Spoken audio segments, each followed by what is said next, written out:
Good afternoon. I didn't so much grow up in Cleveland as I did into Cleveland, like a vine wrapping around a brick. My thoughts and interests became tied to its physicality, to its familiarity, and with the familiar comes longing and nostalgia for the way things used to be. The buttermilk at the market, my grandma's garden along the fence near the alley. Good afternoon, and welcome to the City Club of Cleveland. I'm Judy Feniger, president of the Gordon Square Arts District, and a proud City Club member and board member.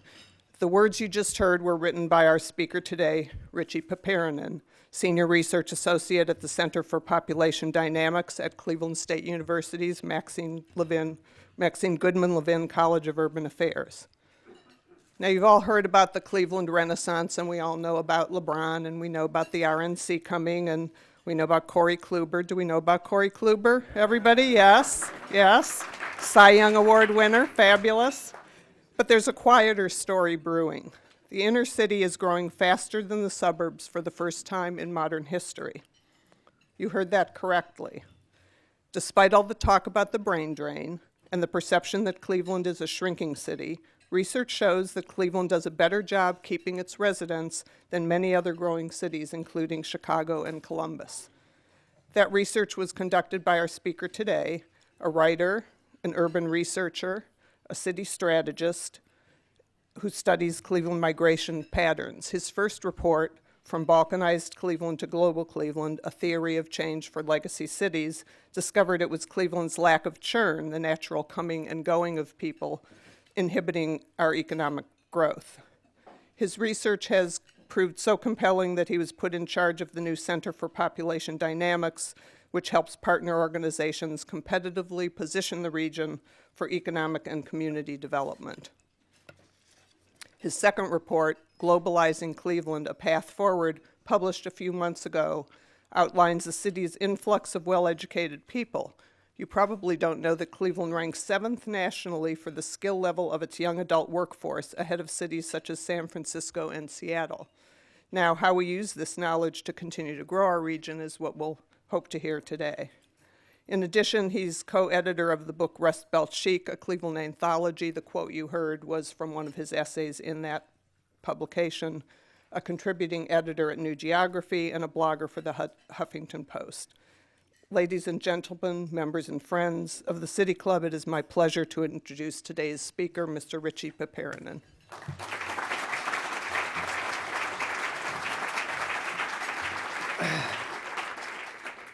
It's a pretty intense speech. So a year ago, I was in my basement writing papers, and now I'm at the City Club. So I think the lesson is, be careful what you write for. So.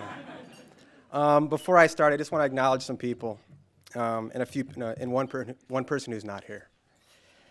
And I might get a little emotional, but it's not going to be that crazy. Mom, can you stand up?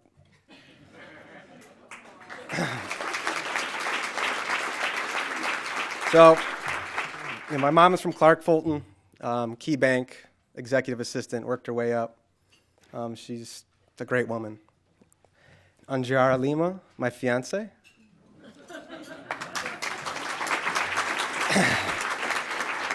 It's been a great 2 weeks, baby, and I look forward to the rest of our life together. So now, Angiara is the global of the household. I'm the Balkanized, but and this is a story it's a tough story to tell. This next one. My father was a Cleveland cop. At 14, I was in a car accident with him, and he passed away. We were leaving an Indians game, and he's a great man, and I think he's going to be looking down and smiling today. But it's just, and why I'm bringing this up is what I'm going to read to you is about loss. It's not only about loss, but it's about the fight through loss. It's beyond hope, but it's finding real strength, perseverance. Not simply looking into the abyss, but able to walk through it and trying to find light. And that's kind of what I'm going to be talking about as Cleveland as a collective today. So I was born a loser. That's me crying right there. Not in a character impediment kind of way, but rather in a time, 1976, on the cusp of a Great Recession, and in a region, the Rust Belt, which would slide into a prolonged period of economic contraction, and in a place, the inner city of Cleveland, which would lose 25% of its population in the decade of my birth alone. The bright side of all this is that I didn't know any better. This is Cleveland, I thought growing up, like thousands and thousands of others. Here's a speech here that you might know from David Foster Wallace I'm going to bring up called This is Water. In one of the greatest commencement speeches of all time called This is Water, writer David Foster Wallace opens with a story about two fish swimming along. They cross paths with an older fish swimming the other way who says, "Morning, boys, how's the water?" And the two young fish swim on for a bit, Foster writes. And then eventually one of them looks over at the other and goes, "What the hell is water?" Now imagine two Clevelanders walking down Prospect. Another comes up and says, "Morning, boys, tough loss." The one Clevelander turns to the other and says, "What the hell is loss?"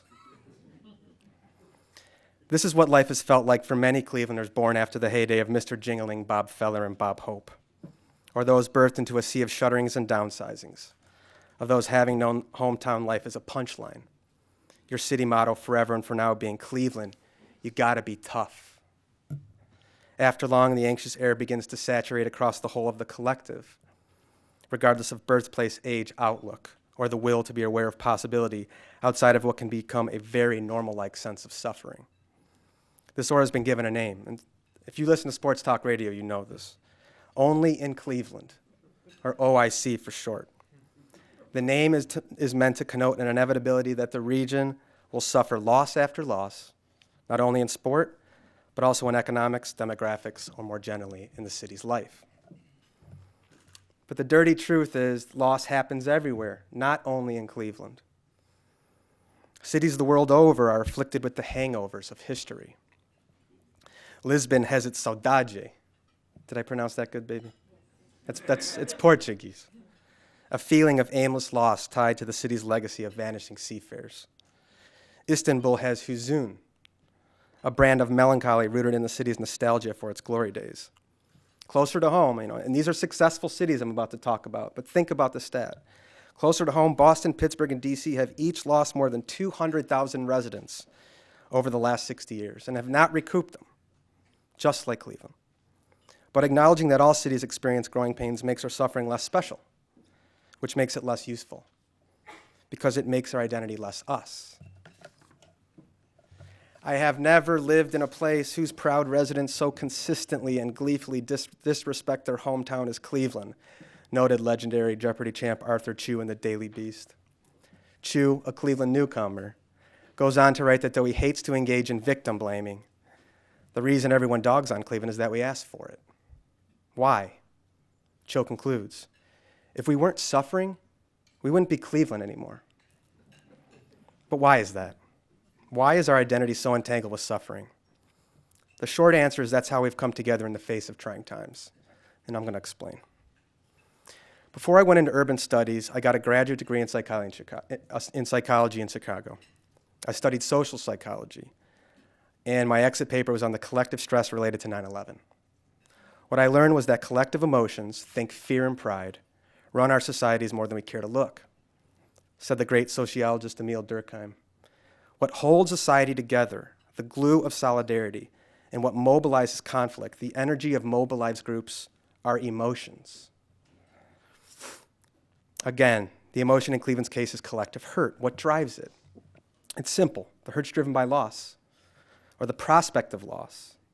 So not only what happened, but what could happen, projecting out into the future of losing everything. Cleveland's losses were due to a macroeconomic restructuring. The region lost jobs, which caused the loss of people. Schools closed. Houses became abandoned. But we also lost a feeling. Cleveland lost its status. We were a contender. The best location in the nation turned into the mistake on the lake. We became shameful as a result. Our shame was given a nickname, the Rust Belt. But shame isn't necessarily a destructive emotion. Collective shame can be good. The very fact that shame is an isolating experience, notes the author of Shame and the Social Bond, also means that if one can find ways of sharing and communicating it, then this communication can bring about the particular closeness with other persons. Collective shame then can strengthen the bonds between members of a group, which can lead to a process of self-exploration and a restoration of social identity. Or it can be chronic. It can hang like a storm that won't clear. This is what happened in Cleveland. And the mentality associated with it has been going on for decades.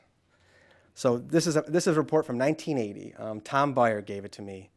And he said, this guy was the Richey Piiparinen of 1965 or something. But the report was just fantastic. And it was called, it was by Richard Knight, called The Region's Economy, Transition to What? I was talking to Andrea and I said, should I say the region's economy turned down for what? And she's just like, no, don't do it. It's a song.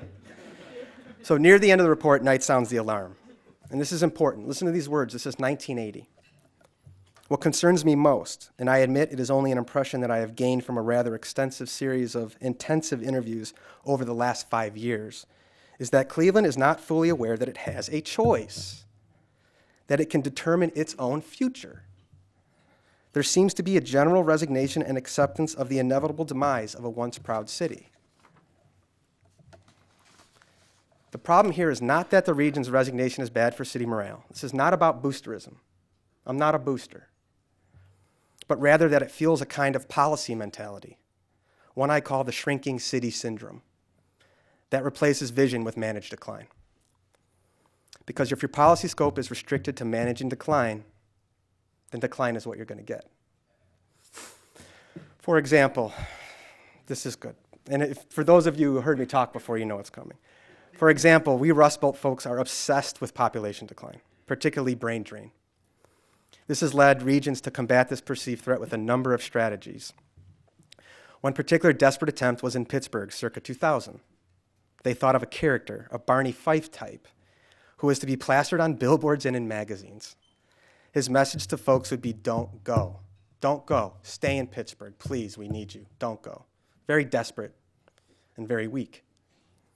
Writing in the Pittsburgh Post-Gazette, the economist Chris Bream picks it up from here. The focus on retaining versus attracting workers is pervasive in local policies. One marketing character thought of by the Pittsburgh Regional Alliance was the genial border guard Bob. The image was of an older uniformed sentinel on the Pittsburgh's borders, keeping our citizens, in particular the younger workers, from leaving the region.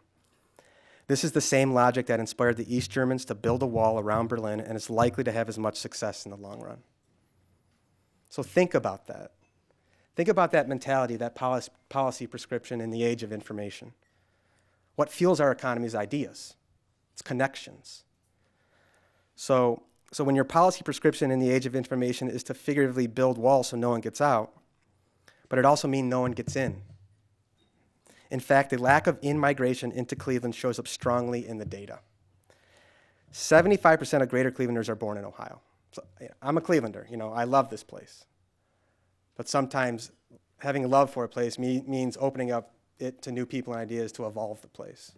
Brian Zimmerman, you're a newcomer and you are kicking butt, and it's just.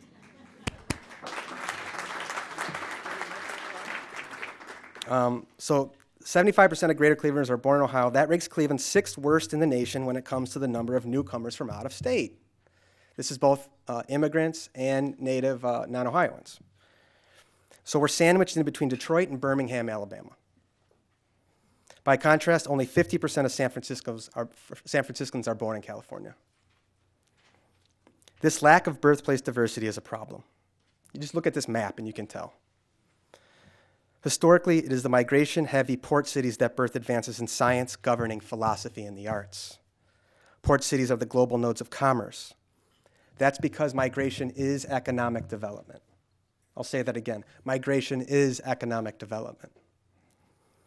Along the paths of migrants flow ideas, trust, and capital, key components to the success of a modern globalizing city.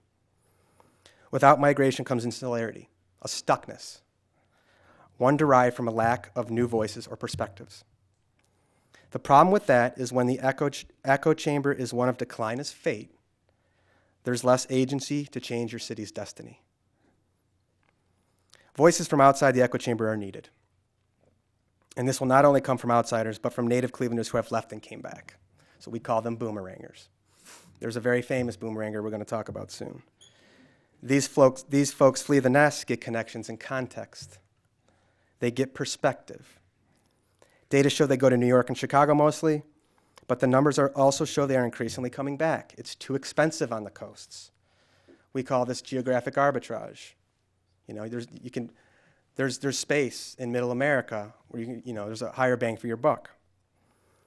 In fact, Brooklyn, New York sends the most people on net to Cuyahoga County than any other county in the nation. It's not Trumbull, it's not Summit, it's Kings County. They are returning to start families, they are returning because of costs. They are returning because in their journey, collective shame became something else. Chicago and New York are wonderful places, pens local writer Pete Beattie, a Berea native who recently moved from Brooklyn to the Detroit Shoreway neighborhood after years away. But they didn't need me, and I didn't need them, at least not in the same way that I needed Cleveland. There are thousands of Petes returning to Cleveland. One is named LeBron James. LeBron, like all sons and daughters of the Rust Belt, is a product of collective shame. For them, leaving is difficult but necessary. If I had to do it all over again, I'd still left for Miami, LeBron wrote in his letter. Later in the letter, LeBron would echo Pete. My presence can make a difference in Miami, but I think it can mean more where I'm from. In other words, the returning is not just a pull by an ache for Cleveland, but also by a desire to be part of healing Cleveland's ache. The secret sauce here is the perspective gained in the journey, and then bringing it back to a community that could use more than its fair share. So that was the first part. That was the kind of really sad part of Cleveland. So now we're going to talk a little bit about something else. So are Cleveland's issues simply a matter of vision? Will positive psychology alone save us? No. The region, particularly the inner city, has real problems. I'm from the inner city. We live in the inner city. My mom is dealing with problems right now in my grandma's house on Colgate Avenue in Detroit Shoreway. My grandma had to be moved to a nursing home, and the copper was stolen on Monday. And people keep breaking in every night. So these are real issues in areas that are not being seen, that folks like us have to deal with. So they're real problems. But leaning over the edge in our Browns gear and screaming into the post-industrial abyss doesn't accomplish much. Some people told me to take that picture out. I said, no way. But a clear understanding of our situation does. And this is important. A clear understanding of our situation does. And part of this means knowing that the growing pains Cleveland's gone through is transition as opposed to some doomed destiny. I call this transition crossing the valley of economic restructuring. The old Mercantile in Milltown, Boston has done it. The Steel City is doing it. And there's evidence that Cleveland is coming out the other side. Again, this is important. But to know this, you need the right lens of inquiry. This is what we do at the center, which to a large extent means getting beyond the notion that population growth alone equals success, because it doesn't. Here are some facts. Las Vegas's population grew by 47% since 2000. The third biggest gain out of America's largest 52 metros. Successful city, or so you think. Yet they rank 50th in personal income at about $37,000 a year. Portland's population grew by 20%, tied to the hipster influx. But Portland's struggling too, ranking 32nd in income at about $43,000 a year. Conversely, Greater Cleveland had the slowest population growth behind New Orleans since 2000, worse than Detroit. Yet the metro ranks 22nd in income at about $45,000 a year. Of course, the tendency is to say, well, we were probably higher at 15th, and we went down to 22nd, the Rust Belt kind of shame aspect. But we're not trending downward in income. We'll be, the data says otherwise. So over the last 3 years, Cleveland has the 8th highest gains in income in the nation. 8th highest gains in income in the nation. Just behind Denver and Dallas, and well ahead of Chicago, New York, and Portland. Las Vegas is last in income gains. When taking into account cost of living, Cleveland's income gains are third best in the country. We're talking the metro. What's going on here? In the case of Vegas, this is classic old school boomtown economics. People come, population grows, a local consumer economy arises, and a primarily low-wage service industry develops.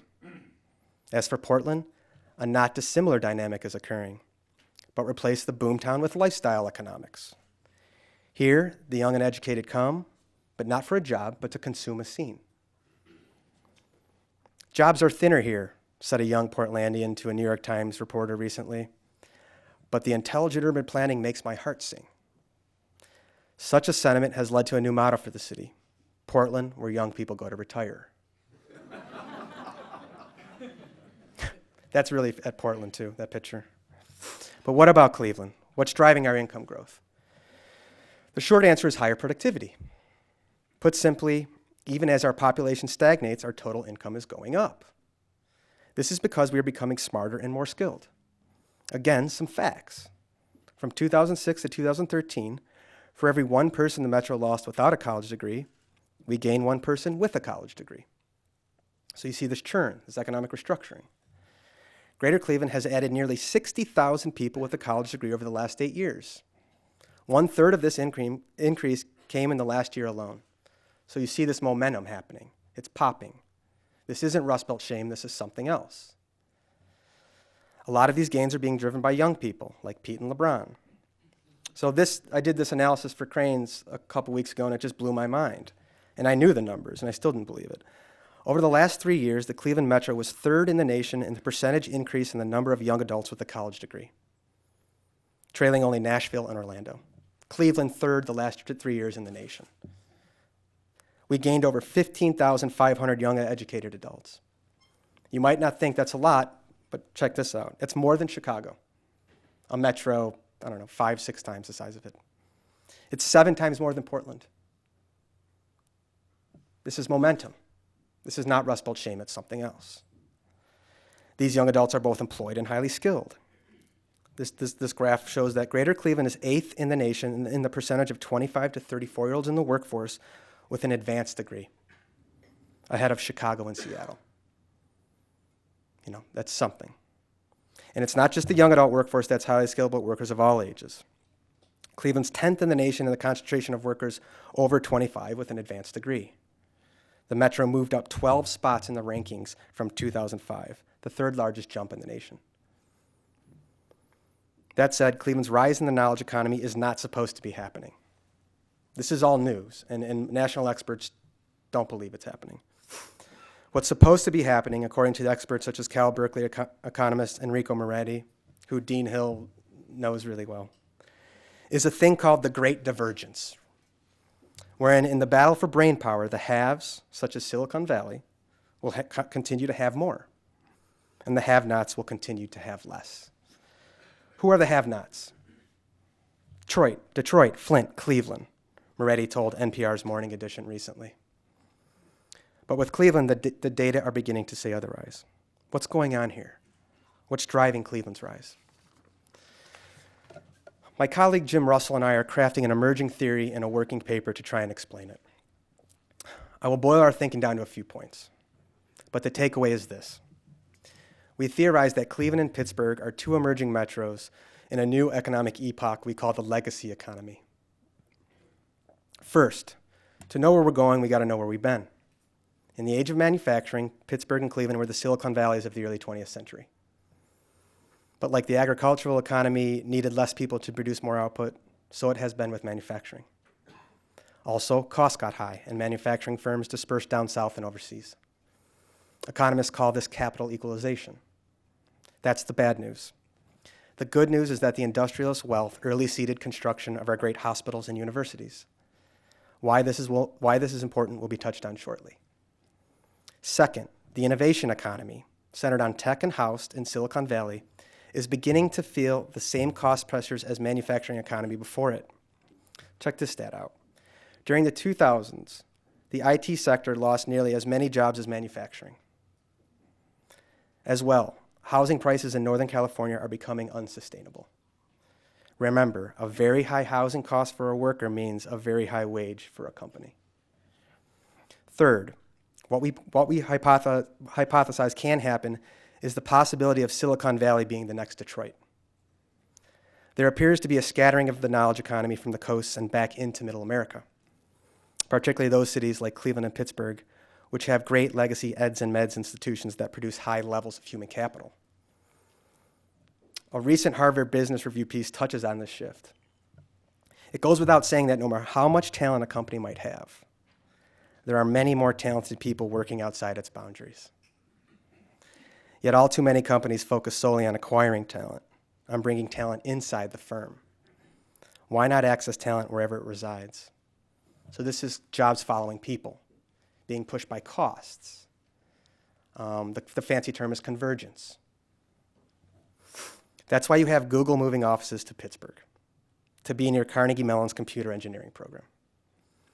Perhaps Google sees the handwriting on the wall. Big tech, where it's housed, is becoming too costly. Specifically, attracting talent to live in Silicon Valley and San Francisco is becoming too costly. So why not go to lower cost areas where the talent's produced? In his book, The New Geography of Jobs, economist Enrico Moretti acknowledges the possibility of such a scenario playing out. The prediction of this view is the convergence of American communities, writes Moretti. Low-cost areas will attract more and more of the new high-paying jobs. Cities that have been lagging behind, the Clevelands, he uses Cleveland a lot, will grow much faster. Bogged down by their high costs, San Francisco, New York, Seattle, and similar cities will decline. But Moretti doesn't believe convergence is taking shape. The data don't support this view, Moretti continues. In fact, the opposite's been happening. But the data do support this view. And it begins to sketch a newer geography of jobs that's enabling an increasing concentration of highly skilled workers into Cleveland. AOL co-founder Steve Case has dubbed this convergence back into the Rust Belt, the rise of the rest. A recent Plain Dealer story gives flesh to the theoretical bone of how Cleveland's rise is playing out. The piece covers the recent visit of Youngstown-born Eric Spiegel, the president and CEO of Siemens USA, which is a $24 billion subsidiary of Munich-based Siemens and employs about 52,000 people in advanced manufacturing, energy, and healthcare. All three things in the region's wheelhouse. Spiegel announced Siemens is moving their regional office on medical imaging to Cleveland. And they are opening offices in the Global Center for Health Innovation, spending about $2 million to retrofit some space. The city has become quite a hub for the healthcare industry, said Spiegel. This was a couple weeks ago. We think there's a good talent base here. Cleveland's a good location for a lot of our businesses. Imagine that. A multinational firm exec excited about the prospects of Cleveland. Understandably, given Cleveland's past and the fact that it has a long way to go in its present, visualizing a future beyond suffering is difficult. After all, loss is difficult. Life is difficult. But pain should be no city's identity. Part of Cleveland's evolution, then, is to acknowledge that Rust Belt shame has pervaded here, or that hurt is in the air we breathe, in the water we drink. Which brings us back to the speech, This is Water by David Foster Wallace. The immediate point of the fish story, Wallace writes, is that the most obvious, ubiquitous, important realities are often the ones that are the hardest to see and talk about. This is Cleveland indeed.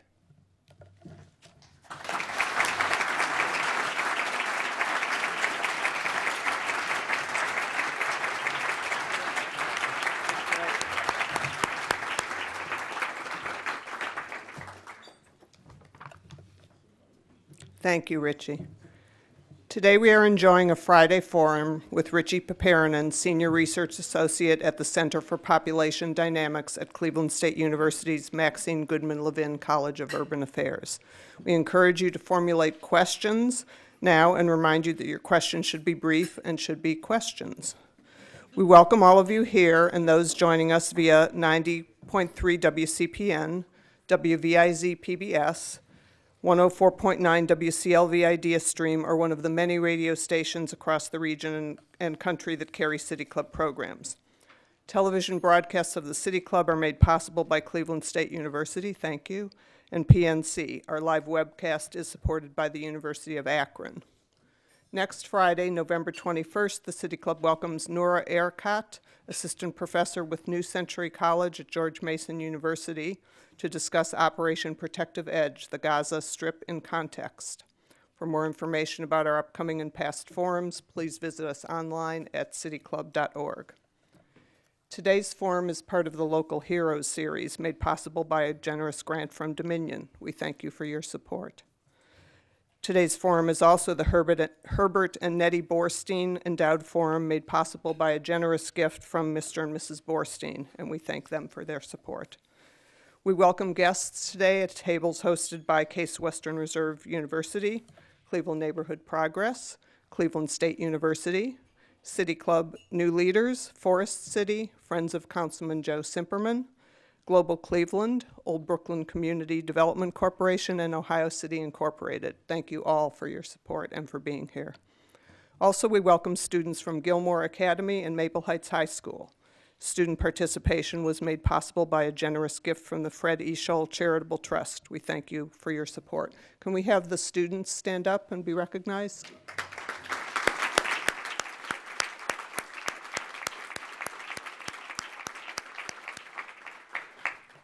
Thank you for being with us today.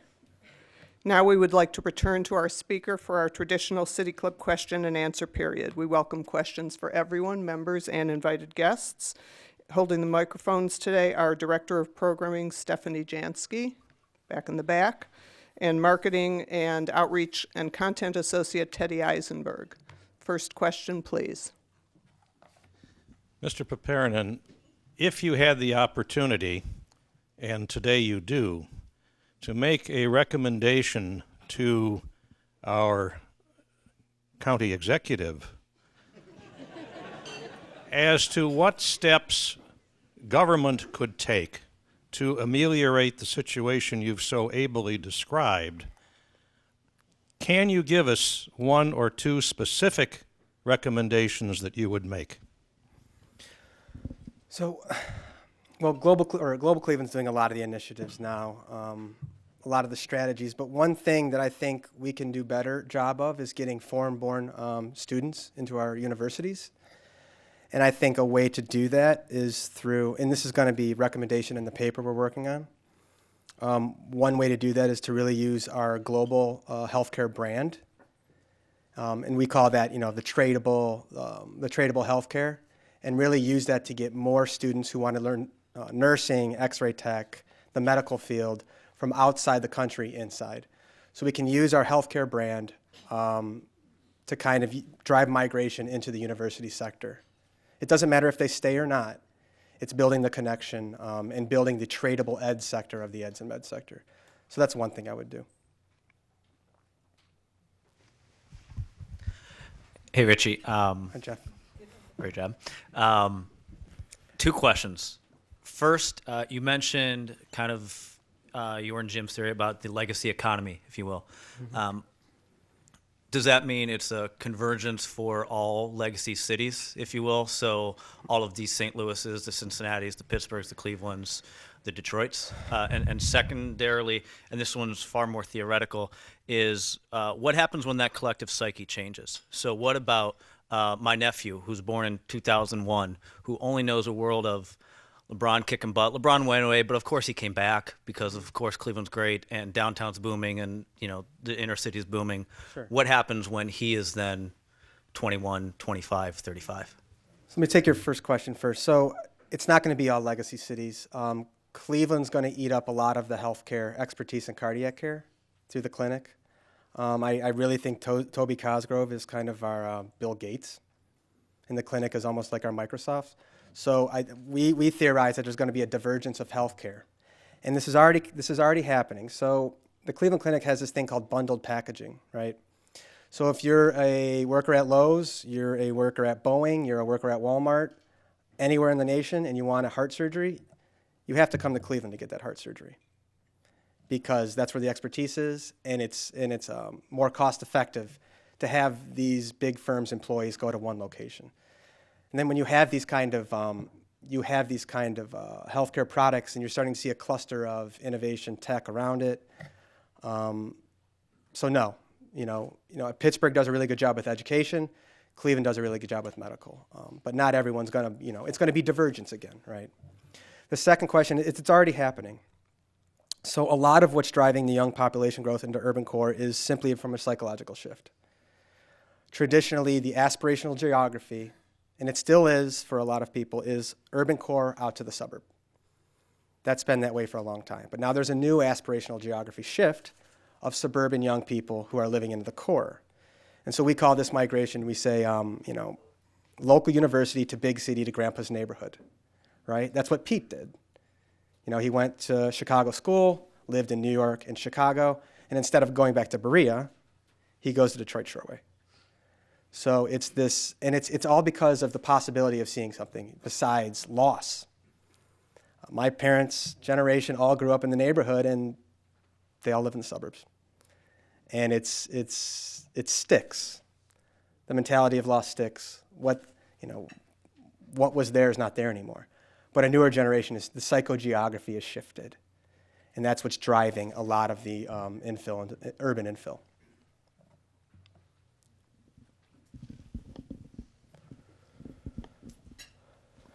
I'm a big believer in educational institutions as a critical part of a region's draw. And I have Carnegie Mellon envy.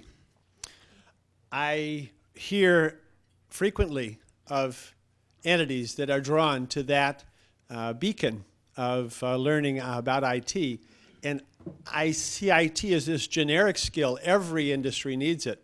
I don't understand why Cleveland has not been able to step forward and have a strong presence in IT education. So I think what's going to happen is, with the healthcare global industry going, that you're going to see a lot more health IT. And there's going to be a lot more health IT clusters along the health tech corridor. It's starting already. But you have to keep in mind, it's just not the generic form of IT. It's got to be attached to the areas of expertise. And so I agree with you. The IT jobs in Cleveland have been declining for some time in Cleveland, But again, you're talking about a convergent industry. That's why you have IT going to India. That's why you have Google having really low-paid Indian workers coming up to Silicon Valley making $2 an hour or something. Dean Hill, we call it with the life cycle theory. IT is becoming more a mature industry. But if you can tie it to a divergent industry like healthcare, then you can kind of get more bang for your buck. And I think that's what's going to happen, and it is happening in Cleveland, especially with the health tech corridor.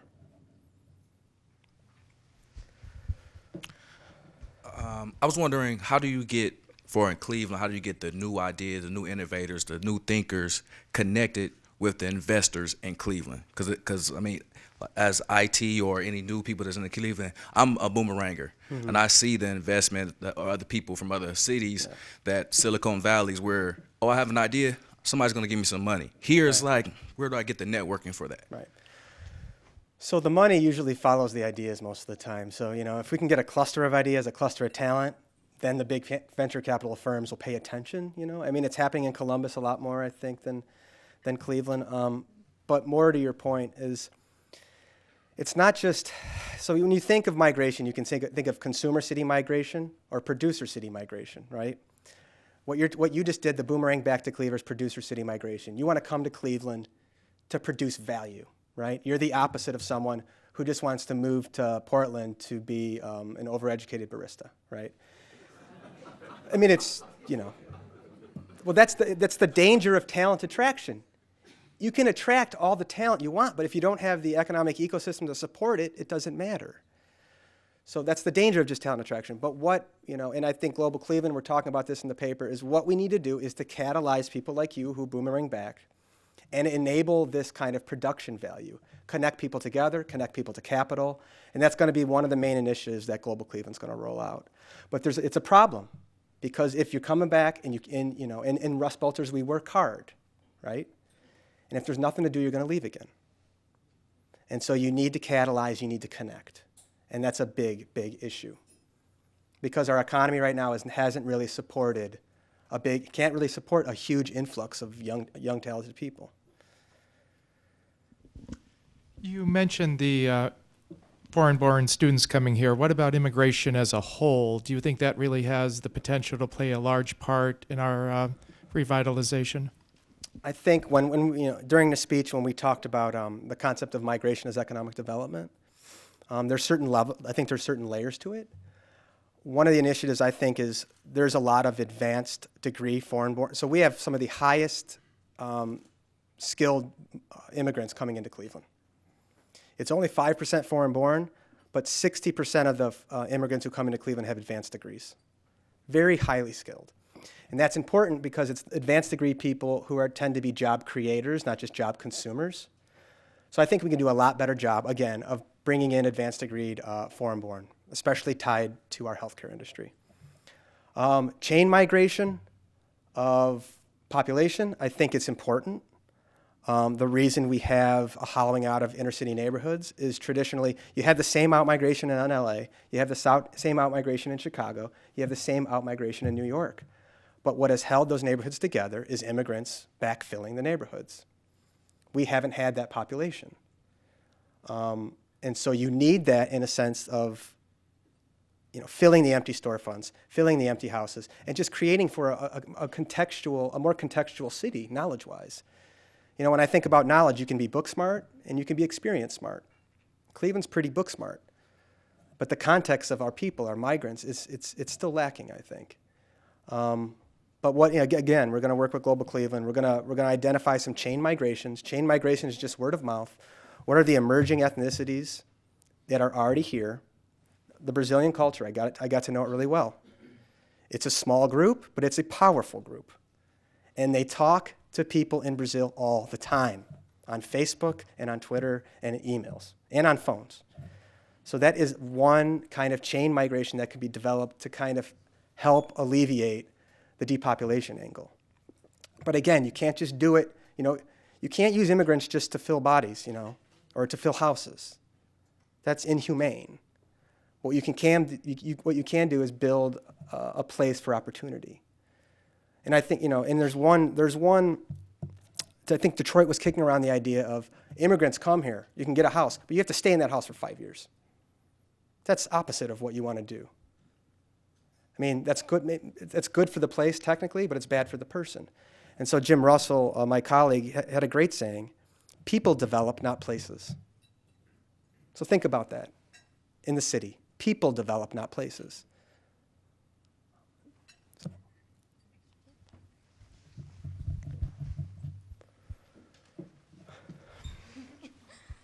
Hi, you mentioned the migration. How do you go about appealing to people to move to the city of Cleveland to create diversity? Because when you talk to a lot of people that aren't from here, like a lot of people aren't Cleveland natives, they have a very negative opinion about our city, but it's really not like that at all. So there's two ways. The reason people are negative about our city is because we're negative about ourselves. We project that negativity out, and people latch onto it. So I did an op-ed for the Cleveland Plain Dealer a couple months ago, and I was on city data, or it's kind of an internet site where people go and they tell their stories about cities. And there was a couple from Austin, and they're like, hey, we want to move. I think we want to move to Cleveland. Let's check it out. They go for a weekend in the summer. They love it. The guy's writing about it. He's just like, wow, we want to move to Cleveland. And he doesn't know people from Cleveland are reading it. And he goes, well, the one hang up I really have is everywhere I went, people said, why the hell would you ever want to move here? And he said, that's the only negative, but it's a big negative, right? So it's just change yourself, and then your image will change, right? And again, if you grow an economy, people are going to come anyway. That's the really easy way to do it.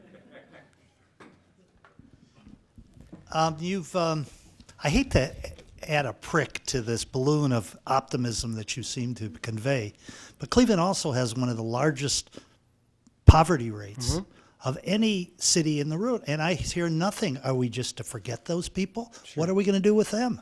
Sure. We do, and very unskilled also.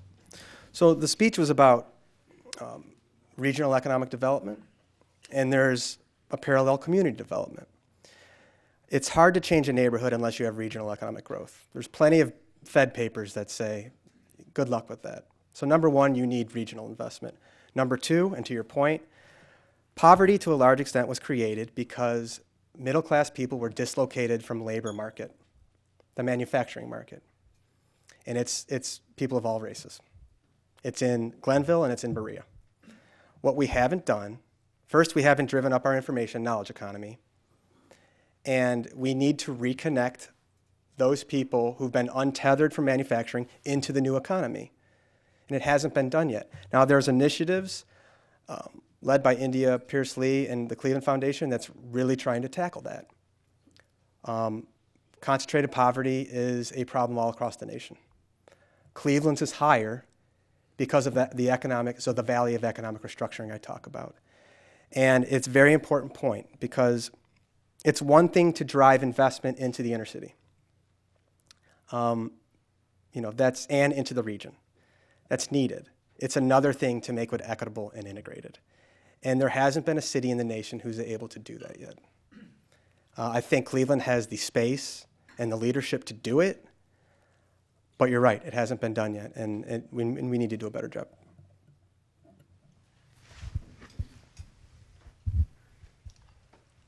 Hello. Do you think that the return of LeBron James and the success of our sports teams will act as a gateway to the many different aspects of our city? There was a story on the Plain Dealer recently about the social media effect of the Cavs.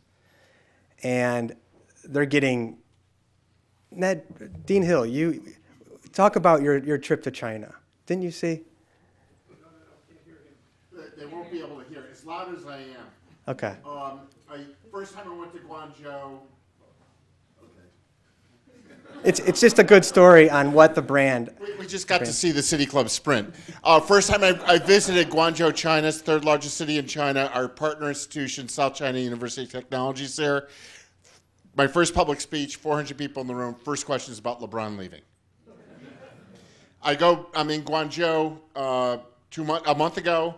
Another 300 people in the room. First question is about LeBron coming back. So what it really shows is that LeBron is a global brand that's bigger than Cleveland, and Nike puts $18 million in that brand. We come along for free. I have a picture of myself, me being a practicing fat guy, in a Bike Cleveland T-shirt next to a peddler with a LeBron 23 Cleveland Cavaliers T-shirt. So we join brands. Yeah.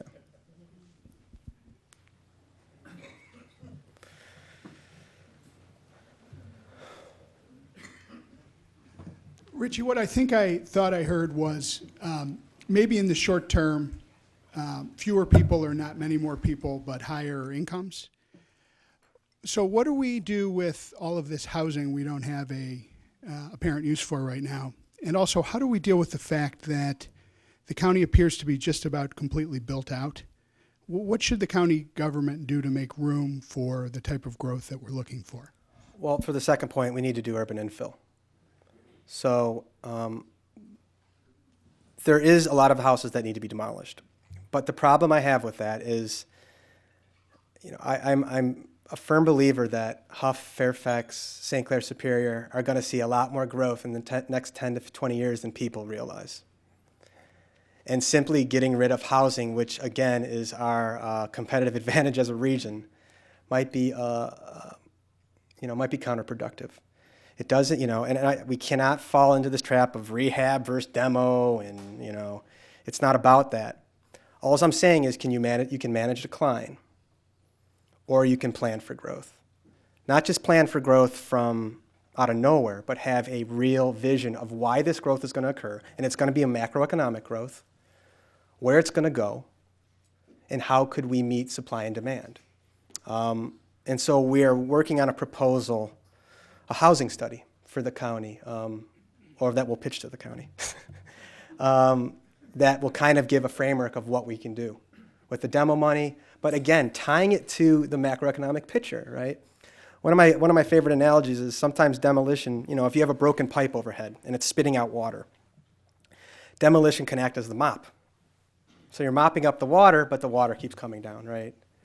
So you need to be able to plug the pipe, stop the bleeding from the source. And a lot of that times it's because of our economic restructuring. It's because of crossing the valley of economic restructuring.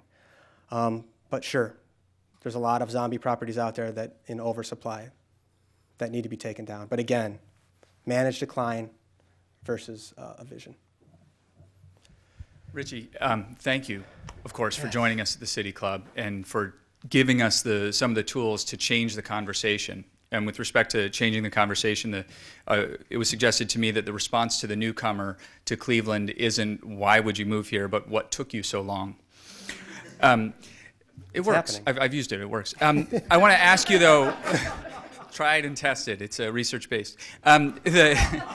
I wanted to ask you, though, about entrepreneurship, just to come back to the notion of, and that was raised early on about IT and entrepreneurship and software. We have a number of accelerators and incubators across the region, from the Youngstown Business Incubator to Launch House and Flash Starts and Bizdom and others.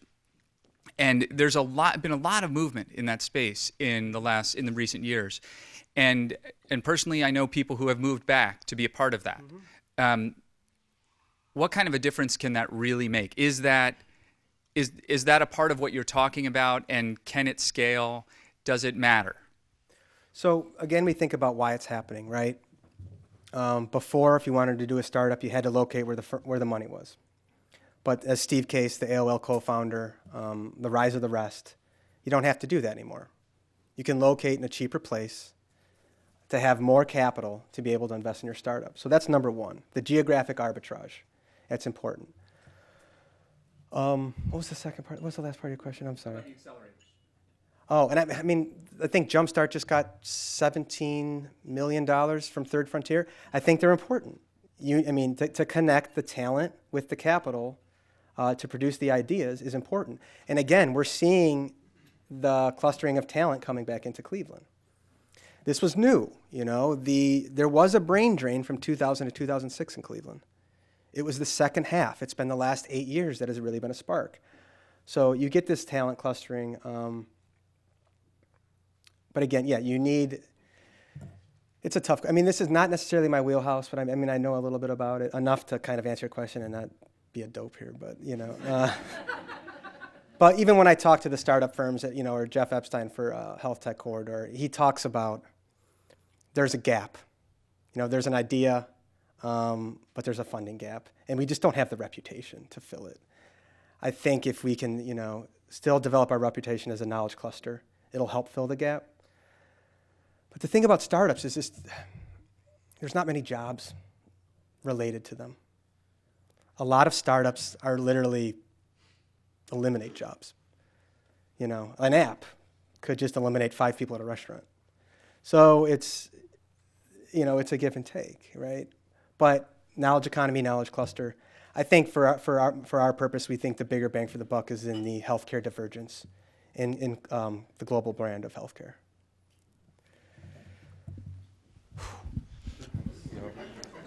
Richey, thanks for your presentation and all the research you've been doing in your short time at the Center for Population Dynamics. I can tell you from a Downtown Cleveland Alliance perspective where I work, it's already influencing the work we do now and our planning for the future. So thank you. I wanted to ask you to piggyback on the 2 questions ago, before Dan's question, maybe to expand upon something that you've touched on in your comments, which is the preference for urban living that the population that is coming to the Cleveland metropolitan area is showing. We talk a lot about the growth that we see in our core neighborhoods, but then at the same time, when Brookings produces research, for example, about how urbanized counties are growing more quickly than those that are not, the 2 that show up at the bottom of that list are Cuyahoga and Detroit. I wonder if in the research that you do on the metropolitan area, if you're showing that even as we shed some less skilled workforce and add more younger skilled workers, is your research showing that those younger skilled workers are gravitating toward the more built out urbanized Cuyahoga County? I did a cohort analysis when I was at Case, and it's just a fancy way of being able to show migration with age cohort. And the largest growth for 25 to 34-year-olds, usually when you look at a map of migration in Cuyahoga County and look at the 5-county and say red was loss and green was growth, it's always the outer edges that were green, right? But when I did the 25 to 34-year-olds, it was all the core county. And the heart of it was downtown. So that's the good side. When I did 35 to 44, you see the reverse, right? Red in the core, green on the out. And so there's a couple things to do. So there is growth, and you can just see, I mean, just look around and see the construction. I mean, you don't need data for that. In all the neighborhoods. So there's demand, and in Cleveland, developers are not going to build. I mean, Albert, we know they're not going to build unless there's demand. There's no spec here. The question is, what's driving that living? And so when I talk, I say, Ohio City didn't enable Cleveland Clinic. Cleveland Clinic enabled Ohio City. So you have to have this kind of producer city income to be able to really fill out these neighborhoods. And so I'm just worried that sometimes we just do this kind of consumer city downtown. Let's come to live, work, play. I hate that. I hate those three words, live, work, play. I mean, it's because of the connotation of it. It's mostly about play, at least in the fancy kind of consultant national scene. It's not about living and working. Because you can do play easy. Living and working is a lot harder. So enabling producer city neighborhoods, neighborhoods for family. Ohio City's trying that. And I think you can get that cohort who's now young to age in place. It's happening a little bit. Because our urban infill, concentrated poverty is not an economic development strategy. I mean, so we need middle class reinvestment in the core. So, okay.